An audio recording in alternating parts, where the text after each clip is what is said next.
We're continuing financial literacy discussion this week. Let's look at our savings rate. Welcome to ASAP Finance.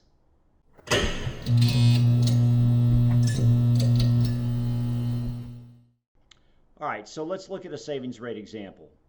Jim's salary is $50,000 a year, and Jim has a dollar for dollar match in his 401k plan to 4%, which means if he puts in 4%, the company's going to match him 4%. So that means Jim is saving 8% of his income, right? But what about Jane? So Jane's making $50,000 also. Jane's company matches 50 cents on the dollar up to 8%. So Jane's putting in her 8%, but then the company's matching her an additional 4%. So the math works out for Jane and Jim that together they're saving roughly 10% of their pre-tax income. But what about the $100 extra that they pay to the mortgage every month? Are they saving that? Our answer is yes, they are, because it's increasing their net worth, so it is part of their annual pre-tax savings percentage.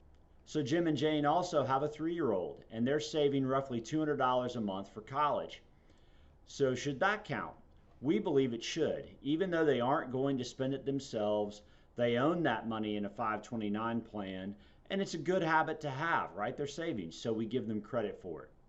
So 14%, that's pretty good, right? Well, it is, but there was a book in the 90s called The Millionaire Next Door, and the author describes some households as prodigious accumulators of wealth, or the acronym PAW, and that these U.S. households have a higher net worth compared to their income than most households that make the same money. He noted that PAWs tend to save at least 20% of their income. So Jim and Jane are saving 14%, but they do still have some work to do if they want to reach that PAW status.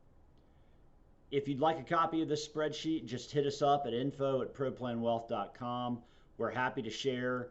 As always, hope this helps move your household forward.